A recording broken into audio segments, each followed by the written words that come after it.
Y es un honor para nosotros recibir en Un Mundo Alucinante a Sonia Guerreño, autora de este libro que ven en pantalla, Lecciones sobre movimientos sociales y políticos latinoamericanos durante el siglo XX y XXI. ¿Cómo estás, Sonia? ¿Qué tal? Un gusto, Luis. ¿Cómo están?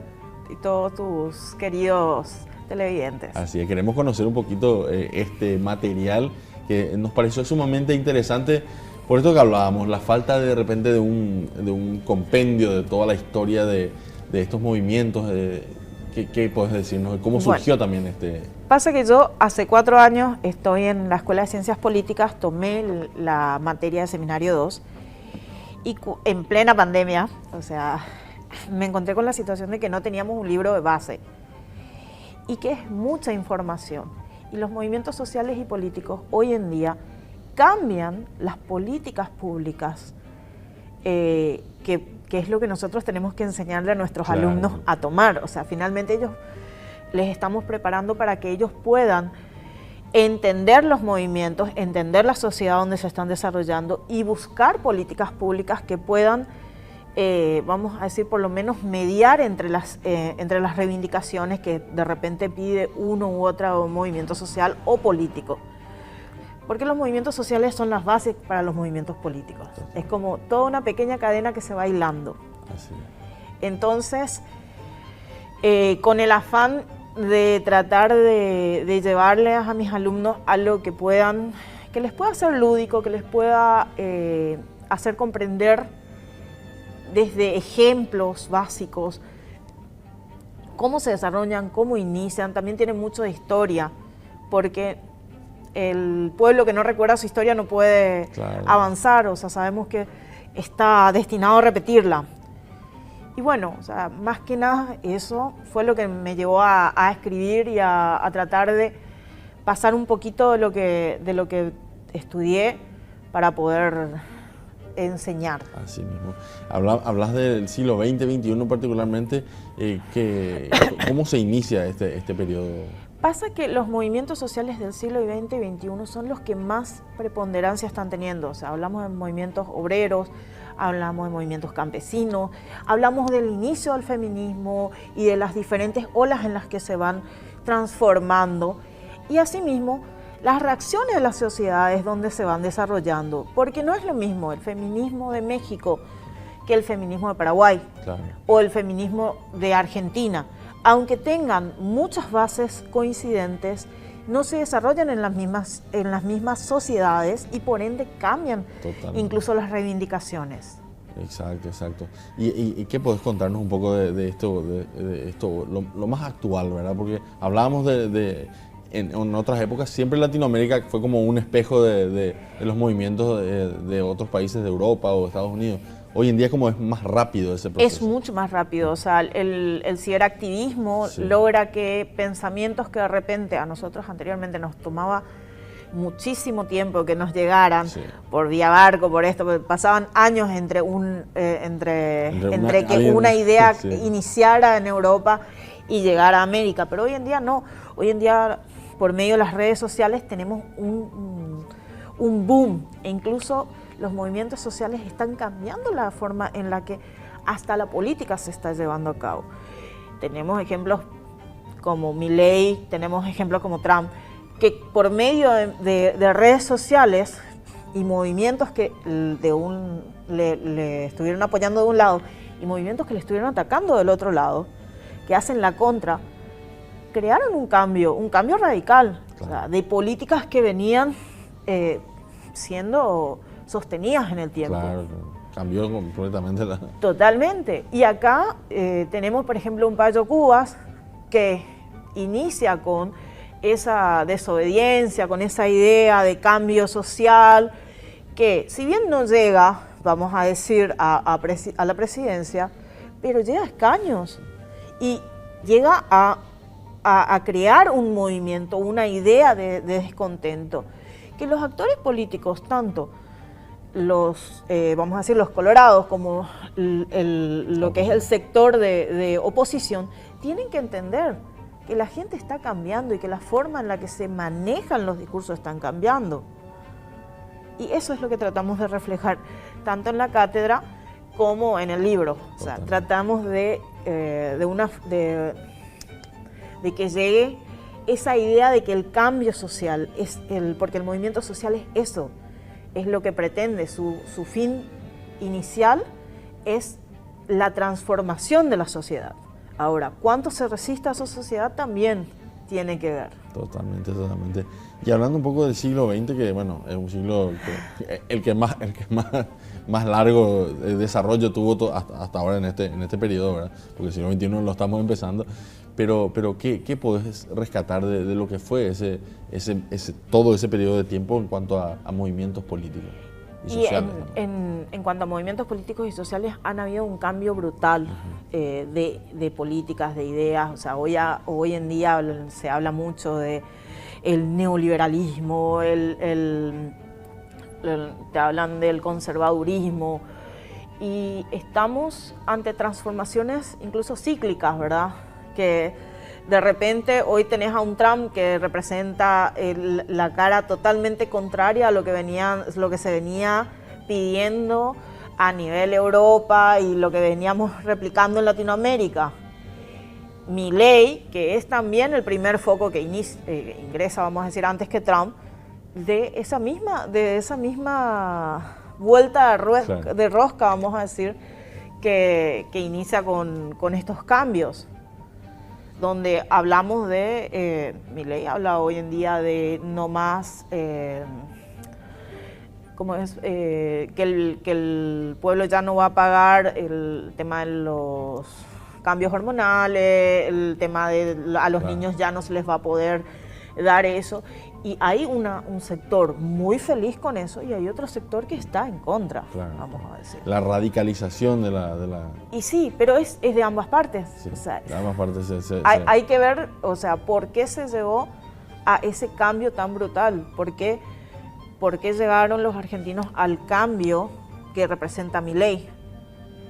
¿Qué es lo que hicieron todos los predecesores para que los argentinos se cansen y digan, espera, vamos a ir un poco para atrás y traigamos otra vez la vieja escuela? Claro. Y si no nos pasa eso a nosotros. Eso justo te iba a preguntar, porque más allá de esas afinidades personales probablemente que tienen los políticos paraguayos con Milei y con Trump, no vemos que haya un cambio muy radical en la forma de hacer política en Paraguay, ¿verdad? Pasa que acá todavía no se comprenden algunas cosas. O sea, lastimosamente creo que es un momento de reflexión. Mil disculpas.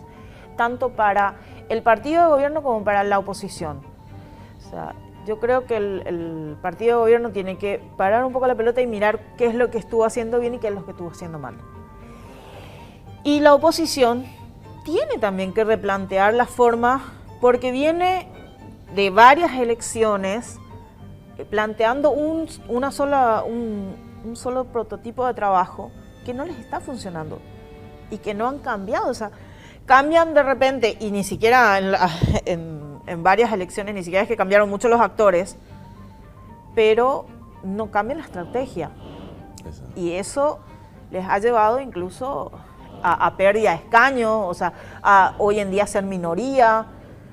Y para que el poder se sostenga necesitamos una oposición fuerte, o sea, de un lado u otro, o sea. Tiene que haber contrapeso. Totalmente, si no hay un desbalance y eso llega a una anarquía. Totalmente, y es lo que vemos hoy, ¿verdad? Que es como que no hay quien conteste el discurso oficial, por lo menos desde el sector político. Lo contestan probablemente verbalmente, pero no pueden hacer demasiado. Claro, pasa que es lo que, o sea, cuando inició este último gobierno, muchos actores salen a decir, no, pero ahora ya no hay debates. ¿Y qué vas a debatir si tiene mayoría? O sea, si bien el debate es lo que debería llevar, o sea, los actores políticos deberían entender también que ellos no solamente representan a un sector, sino que a partir de que ingresan ya, tienen que representar a todos.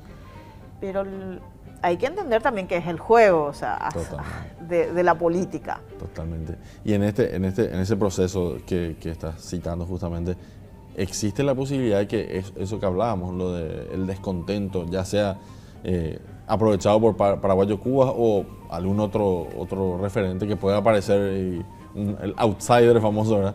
Que pueda capitalizar eso si es que los sectores tradicionales no se mueven. Es que si vos te das cuenta, Paraguayo Cubas es un ejemplo nomás. Pero antes ya tuvimos a la gente de Hagamos, por ejemplo, claro, que ellos con una campaña de redes, con gasto casi cero inicial, que vos los veías con la famosa bicicleta y esto que lo otro, que hacían panchadas y esto que lo otro para hacer su gasto, ellos lograron escaños. ¿Y cómo es que ese tipo de cosas no replicaron? ¿Cómo es que trataron de mantener la misma idea? ¿Cómo es que no forman también al mismo tiempo? Si tanto hablan de coalición, si tanto hablan, ¿por qué no forman ya la gente que después les va a representar? Claro. Ese es el problema. O sea, de repente muchos sectores tienen que replantearse la vista que tienen. Así mismo. Pero ¿crees que podría haber de repente un aparecido, un outsider que pueda llegar a capitalizar ese descontento si es que no existe? Es que tenemos varias figuras de la oposición, hay varias figuras que se están tratando de posicionar. Y sabemos que este es año de internas, esto que lo otro. Y de repente sí, puede haber ahora, siempre y cuando vean que ya la política se está transformando, que hoy en día ni siquiera los canales tradicionales llegan a tanta gente como de repente lo puede llegar a hacer las redes sociales. O sea que el acercarse, el escuchar, el comenzar a cambiar esa política que teníamos, puede llegar a ser una diferencia abismal. Totalmente. Lo vemos mucho. Hoy en día los políticos están en todas las redes. Totalmente. Están tratando de hacer algo parecido a lo que hacen, evidentemente, los influencers. Pero que igualmente no se alejan demasiado de sus bases, ¿verdad? Claro. O sea, sobre todo los tradicionalistas siempre es mostrar lo que están haciendo. Sí. No hay tanto un contacto de tipo personal con directo, vamos a decir. Claro. Es más bien una demostración de, mira, esto estoy haciendo, o este es mi... Pero no hay ¿cómo te voy a decir? Una comunicación asertiva, que es algo que yo les suelo decir mucho a mis alumnos. La forma en que vos das el mensaje puede cambiar la historia, porque una comunicación mal hecha puede hacer que todo el mensaje se caiga. Sí. Y esto, por ejemplo, tuvimos un ministro de salud que ni duró, o sea, que ni asumió por una mala comunicación, que probablemente lo que él estaba tratando de comunicar no era una mentira, era cierto, y lo comunicó mal, porque él habla de, yo prefiero gastar en prevención, o sea, eso es lo que él quería decir, yo quiero prevenir, yo no quiero que lleguen a ese estadio, y para poder hacer eso tengo que gastar en salud, necesito evitar que la gente llegue a necesitar esas drogas, pero para eso tengo que gastar acá. Pero lo dijo de una manera no clara, de una manera que se dio a malinterpretación y que lo mató. O sea, terminó sin ser ministro antes de ser ministro. Por último, te quería preguntar, Sonia, ¿dónde puede conseguir la gente el material? Ahora mismo estoy viendo para ver si me publica una editorial. Actualmente esto lo pueden leer en la biblioteca de la escuela y sobre pedido. Exacto, se puede conseguir también. Sí, sobre pedido. Muchísimas gracias, señora. Te agradecemos muchísimo. Realmente importantísimo material para que la gente también, quizás no solamente los estudiantes, ¿verdad? Gente que esté interesada. Sí, de por ahí lo leen y les interesa la carrera. Estamos ahora están iniciando los cursos de ingreso, así que están invitadísimos. Están a tiempo. Están a tiempo, totalmente. Muchísimas gracias. Era Sonia Guerreño hablándonos de este libro, Lecciones sobre movimientos sociales y políticos latinoamericanos en el siglo XX y XXI, que estuvo también aquí con nosotros en Un Mundo Alucinante.